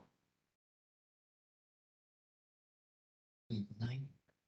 Adalah 49. Okay. Masuk. Kalaulah saya ada 50 negara, untuk saya buat one way fixed effect model, saya perlu masukkan 49 dummy. Sebab apa 49 dummy? Let's say dummy yang pertama, kalaulah nilai dia 1, kalaulah dia dah negara yang pertama, negara 1, kosong bukan negara 1. Dummy yang kedua, kalaulah nilai 2 ni, let's say silakan. Yang first one adalah Malaysia, kosong bukan Malaysia. The first one adalah Indonesia, kosong bukan Indonesia. Sorry. 1 Indonesia, kosong bukan Indonesia. Dan dummy yang ketiga, 1 mungkin Philippines, kosong bukan Philippines. Saya perlu 49 dummy bagi mewakili 50 negara lah. Okay. Itu baru if saya nak buat one way fixed effect model. Tetapi apabila saya nak buat two way fixed effect model untuk 10 tahun ni, saya perlu masukkan, kalau nak masukkan dummy, kat sini dummy kena masukkan 49. Kat sini kena masukkan dummy dia 9. Sebab ada 10 tahun, so ada 9 dummy lah. N-1. Bilangan observation, kan this is related to dummy trap lah ya. Rujuk balik dummy trap nanti. So nanti bilangan degree of freedom ni adalah N-K. So K pada asalnya adalah bilangan parameter kan, 1 and 2. Tetapi apabila adanya banyak dummy, bilangan parameter itu telah meningkat. So let's say dia jadi 500 minus yang 49 ni, dan minus 9 lagi. So bilangan degree of freedom akan semakin mengecil lah. Mungkin dia akan jadi 441. Tak, 42. So ini bermaksud semakin banyak pemboleh ubah dummy yang saya masukkan, semakin rendah saya punya degree of freedom ni. Dia akan semakin mengecil. Okay. Itu kalaulah saya buat, okay, katakanlah bila saya buat 50 times 2 sahaja kan, 50 darab 2, katakan dapat 100. So bila masukkan saja 50 dummy ni, 49 dummy ni, dia akan jadi totally berkurangan dengan drastic.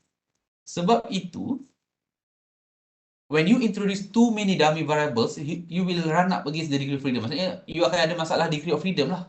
Degree of freedom akan semakin mengecil. So, menyebabkan lack enough observations to do a meaningful statistical analysis. Kita akan kekurangan observation untuk buat analisis yang meaningful. Apa itu? Berapakah bilangan observation yang ideal untuk kita buat analisis ni? At least kebiasaannya 30. Okay? 30 ke 50 ke agak yang kira ideal observation. Kalau lah dia terlalu sedikit, tak berapa bagus. So, bila kita buat N-K tu, degree of freedom, kita kalau boleh, kita nak dia ada around sekitar 30. Ada apa? Okay. Dan with many dummy variables in the model, both individual and interactive or multiplicative, there is always possibility of, okay, apabila kita masukkan terlalu banyak dummy, ada pula isu multicollinearity. Apa itu multicollinearity? Doktor nanti tuan-tuan. Ini semua pelajar-pelajar favorite nak jawab exam je ni.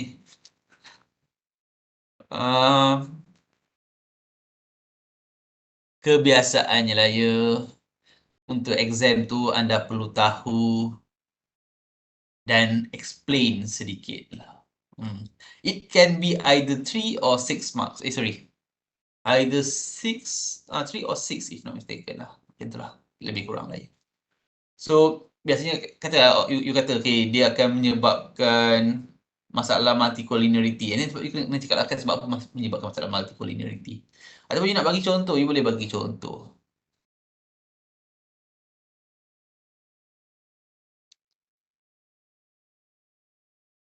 Janganlah fokus exam sahaja ya. All the results in the FEM are based on the assumptions that EIT. What is that? What is this? EIT ada simbol ni N kosong sigma square. Ni soalan dalam statistik ni.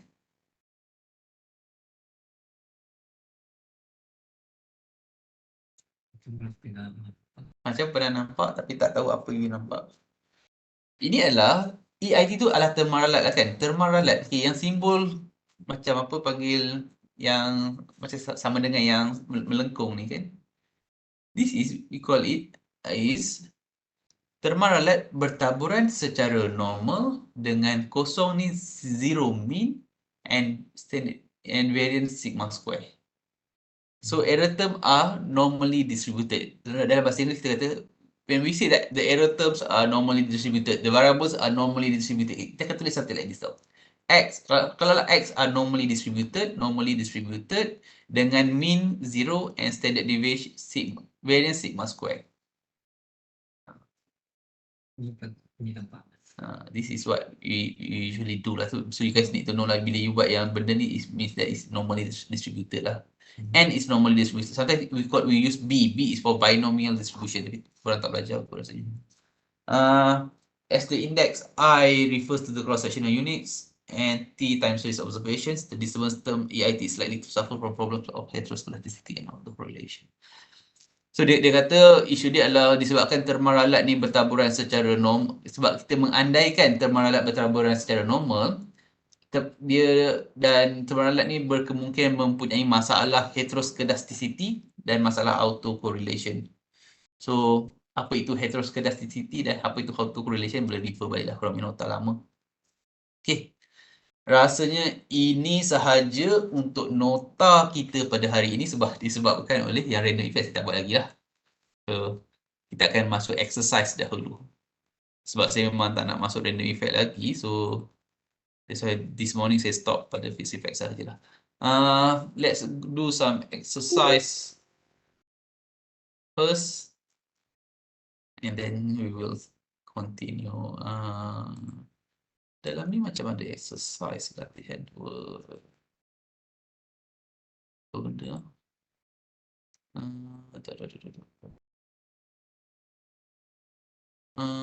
Curang kemudian tetap. Tak apa, ni nanti saya bagi korang buat lah.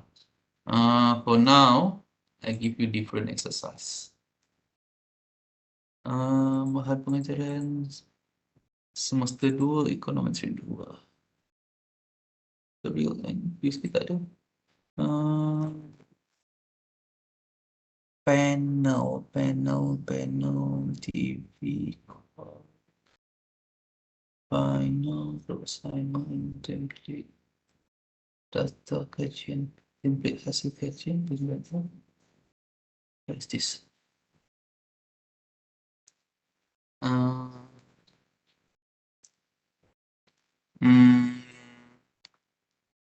This is last class punya.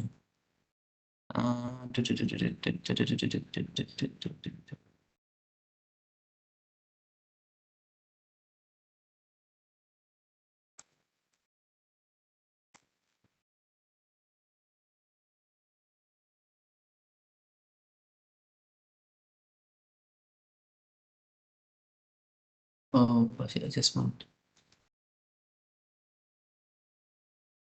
Panel results.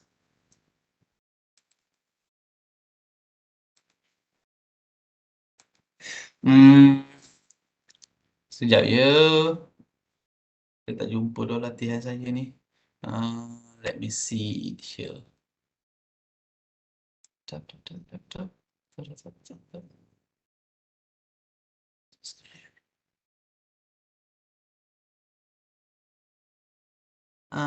Qualitative response model, and then we go to logic, profit semua.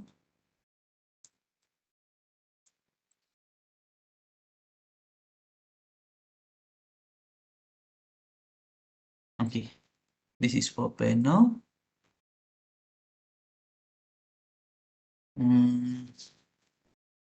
Then the exercise start from right.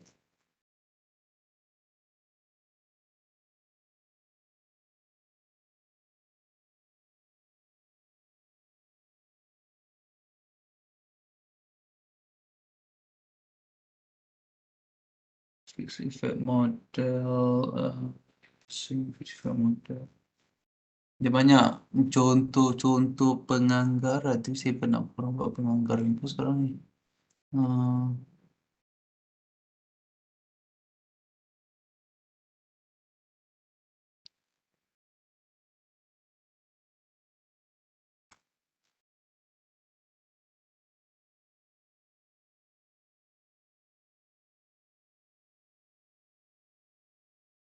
No, fixed effect.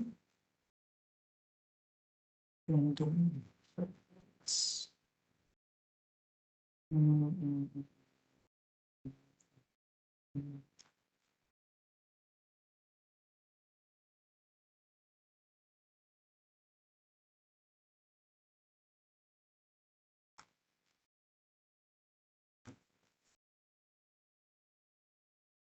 Cancel. Okay, so sekarang saya type dekat word ni dekat sini live. Okay. Diberikan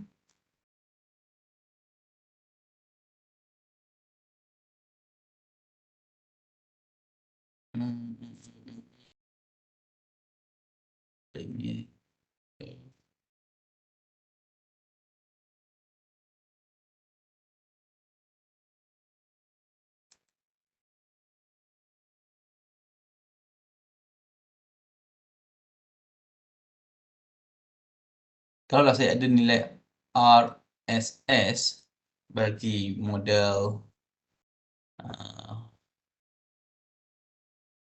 with dummy, saya just saling yang poin penting lagi, RSS with dummy variables bersamaan dengan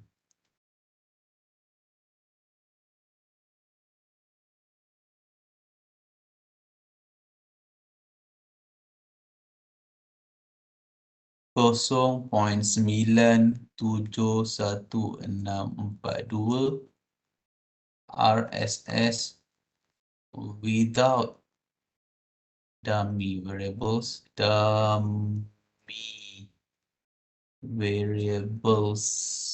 bersamaan dengan 0.66093. Okay. I bersamaan dengan 6. This is what? This is sekejap dia n minus k.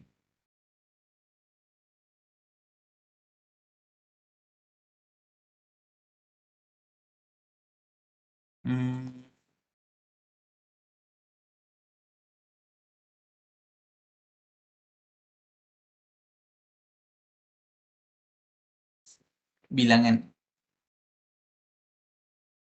n bersamaan dengan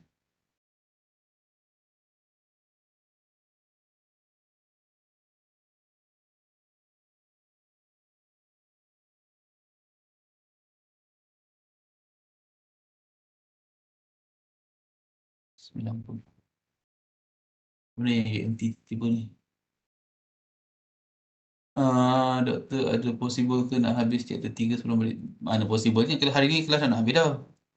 So, chapter 3 pun tinggal random effect. Tak banyak pun random effect tu, tinggal sikit je. Tapi sebab saya tak habis buat nota tu lagi. So, tak apalah. Nanti next hari Ahad lepas raya tak ada kelas. So, kita jumpa dalam kelas face to face hari Khamis lah. Saya mungkin akan buat quiz tau. Mungkin hari Khamis tu saya akan buat quiz. Tengoklah. Saya muskil dengan korang belajar online ni. Okay. Okay, tu je maklumat yang saya ada. Okay. Saya ada nilai RSS dengan dummy variables, RSS tanpa dummy variables, nilai I berapa, nilai N berapa. Dan model dia adalah TC bersamaan dengan alpha tambah beta 1Q tambah beta 2 PF tambah beta 3 LF. Yang Muhammad ni siapa? Hanif. Hanif ke? LF. Tambah error term lah. Tambah error term. Q tambah beta 1. Q itu BBM. Okay. Ni adalah model yang diberikan aja. So this is a panel. So boleh letaklah semua ada IT dan IT. So this one adalah letaklah I. Tak apa. Okay. So first adalah dapatkan nilai, lakukan restricted F-test sama ada nak pilih model pool model ataupun nak pilih fixed effect model. I give you a tips. This one, kalau dia maklumkan with dummy variables ni, maksudnya this one adalah bagi fixed effect model punya lah. Kalau without dummy ni, this one adalah bagi pool punya model. Sebab model pool kan tak ada pemboleh buat dummy, dia just beta kosong tambah beta 1, beta 2, beta 3 je kan. So bagi pool tanpa dummy, pemboleh ubah dummy, bagi RSS, bagi fixed effect model dengan pemboleh ubah dummy. So kalaulah kita kembali kepada nota, tak apa, boleh buat ke? Inilah formula yang korang kena gunakan lah. This is the formula that you need to use.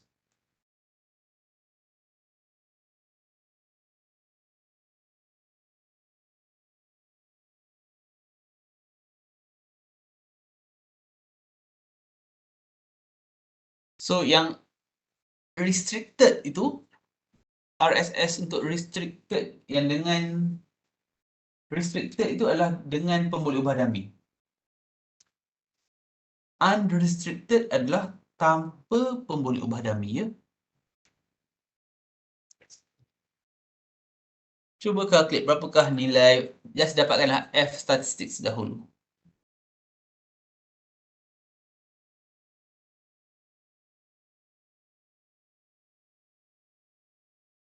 Bab 3 ni kalau ikutkan dalam bab 3 yang pengiraan akan masuk dalam midterm, dalam final macam theoretical lah. Okay, pemahaman itu lah. Bab 3 ni. Bab 2 pengiraan masuk dalam midterm dan masuk dalam final. Bab 1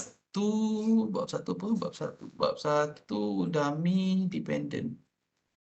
Dummy dependent saya tak pasti, rasanya pengiraan je kot midterm ke tak ada pengiraan.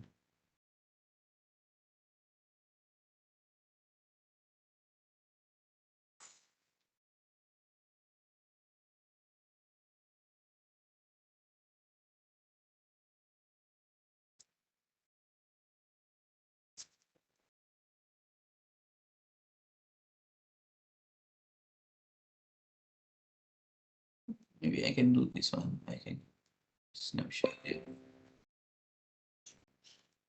Yes.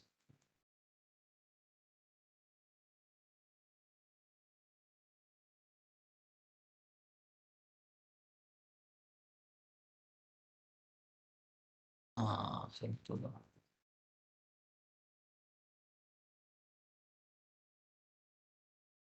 Macam mana cari M? Macam mana cari M? M adalah number of linear restrictions in bracket, which I explain, which is number of dummy variables.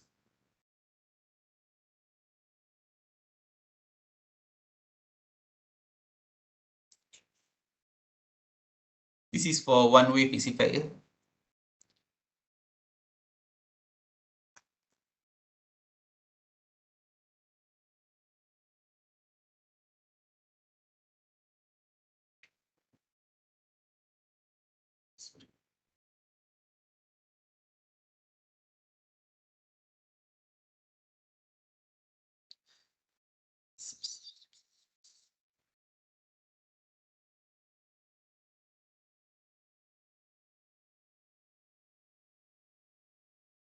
sorry.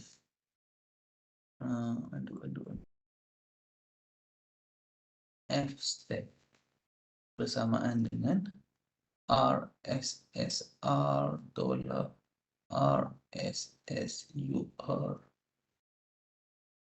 dibahagikan dengan M. RSSUR dibahagikan dengan N tolak K.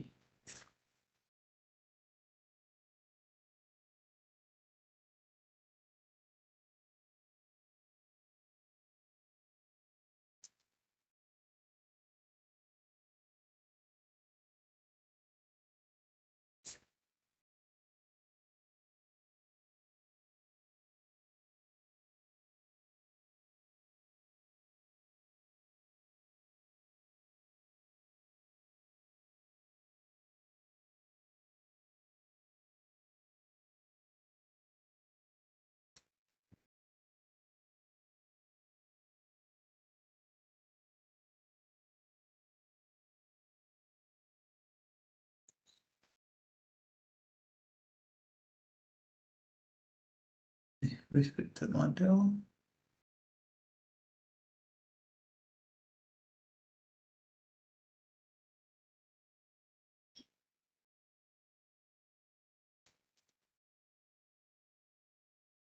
Sekejap. Sekejap saya bersilap. Yang restricted model adalah dengan common intercept and dummy. So this one adalah restricted model tau. Ini adalah restricted Restricted. Maksudnya kalau lah untuk yang model pool ini, di mana dia without pemboleh ubah dummy lah kan, dia adalah model pool. Ini adalah model untuk restricted. Dan ini adalah model untuk unrestricted. Unrestricted. Saya tersilap ya. So kalau lah RSSR ni dalam formula ni, R ni adalah restricted, so ambil nilai dia 0.94603. Tolak RSSUR, UR adalah unrestricted iaitu 0.971621642. Okey, semua sekali ni dibahagikan kepada saya ada meeting 10 ni. Dibahagikan M. M adalah number of linear restrictions iaitu number of dummy variables. Okey, untuk berapakah nilai M?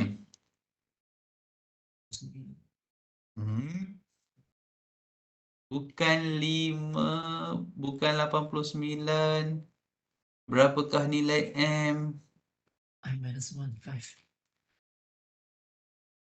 Sorry, 5 lah, 5 silap. Final tu lah. Final tu lah. Okay. M adalah 5. Okay, macam mana dapat 5? I ini tolakkan dengan 1. So, M samaan dengan 5 ya. So, bahagikan 5. Semua sekali dibahagikan dengan RSSUR. RSSUR adalah unrestricted 0.9711642 dibahagikan dengan N tolak K. N adalah number of observations. Berapakah number of observations? 90. Tolak K. So, berapakah nilai K?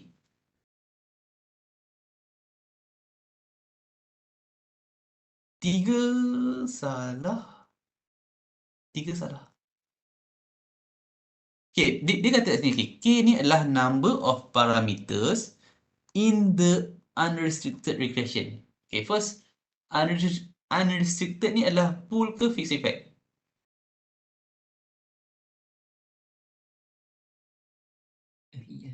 Fixed effect lah kan? Okay. Now, kalau lah, okay, first kita lihat, kalau lah dia pool berapakah number of parameters dalam pool? Okay, kita ada 1, 2, 3, 4. Okay, untuk pool ada 4 lah. So, untuk unrestricted punya, untuk FEM, fixed effect model, bilangan parameters dia akan ada alpha silakan alpha kosong, tambah alpha 1 darabkan dengan dummy yang pertama, darab alpha 2 darabkan dengan dummy yang kedua, darab alpha 3 darabkan dummy yang ketiga, sampai ada 5 dummy ni. Sebab ada 5 dummy? Sebab I kita 6, so ada 5 dummy. So, untuk dummy sahaja dah ada alpha kosong, alfa 1, alfa 2 sampai alfa yang kelima. Alfa 1, alfa 2, alfa 3, alfa 4, alfa 5. 1, 2, 3, 4, 5. Yang kosong ni yang asal. Kemudian tambahkan dengan beta 1, beta 2, beta 3. So akan dapat 1, 2, 3, 4, 5, 6, 7, 8, 9. Faham ke? Tak apa, saya tunjuk lagi sekali. Let's say TC IT bersamaan dengan alfa kosong. Okey, tadi kan kita dah maklumkan M sama dengan 5. So kita ada 5 dummy lah kan. So alfa kosong tambah alfa 1 dummy 1 tambah alfa 2 dummy 2 tambah alfa 3 dummy 3 tambah alfa 4 dummy 4 tambah alfa 5 dummy 5. Kemudian tambah QPFLF. Beta 1 Q tambah beta 2 PF tambah beta 3 LF tambah L2.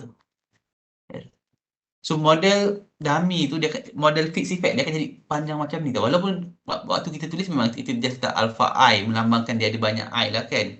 Tetapi kalau kita if we write it in full dia akan jadi penuh seperti ini. So kalau kita nak kira bilangan parameter 1, 2, 3, 4, 5, 6, 7, 8, 9. Bilangan parameter adalah 9. Itu yang akan jadi 90 tolak K adalah 9. Dapatkan jawapan. Oh, message check.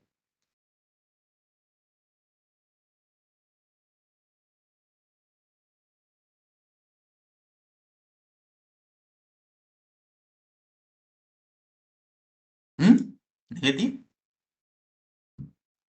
Saya rasa bukan negatif. Negatif ke? Sebab 0.946 dia dan 0.979 kecil. Sudah negatif.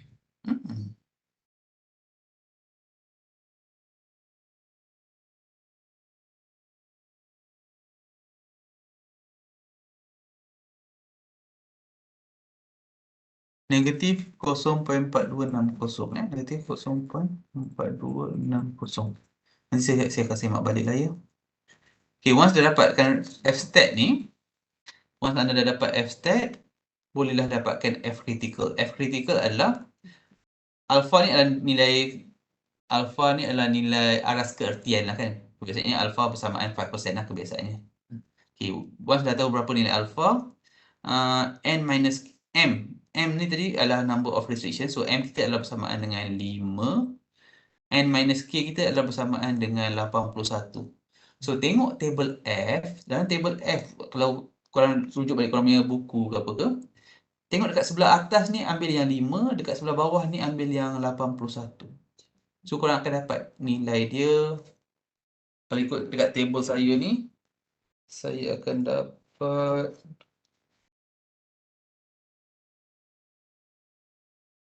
5 dan 81. Jauh lah berapa. 5 dan... Okay, kalau rujuk tak ada pun dah 81, kita akan ambil yang paling hampir lah. Paling hampir adalah 60. So, pada 5% adalah 2.37. Sepatutnya dapat Sini dapat 1.95. ada 80 kat situ. Cakap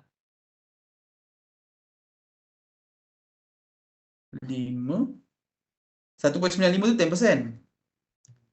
Need to look at 5%. oh 5%. Kalau 10%, 1.95. Table F ni kan, kalau anda refer dekat internet ke apa, dia ada table F yang dia asingkan ikut 5%, 10%, 1%. Kalau ikut buku, dia dalam satu table yang sama tapi dia asingkan ikut, dia pecah ke bawah je lah. 5 ke 10, 20 macam tu. So tolong tengok table F, dapatkan nilai dia 2.37. Yang ni kalau kita lihat ambil yang paling 60 lah, paling hampir. Sebab selepas 60 dia ada 120. So paling hampir adalah 60. Kemudian lepas dapatkan F critical, kita akan compare dengan F statistik. Sudah dapati F stat lebih kecil berbanding F critical. So kita do not reject. Apabila do not reject, null hypothesis bermaksud pool effect model ni lebih baik lah, lebih sesuai. Okay. Itu sahaja kelas untuk hari ini sebab saya ada meeting ni. Kalau in case ada yang tak faham ke apa ke, nanti boleh message saya atau message dalam group ke apa ke. Saya nak pergi meeting je. Boleh scan QR code.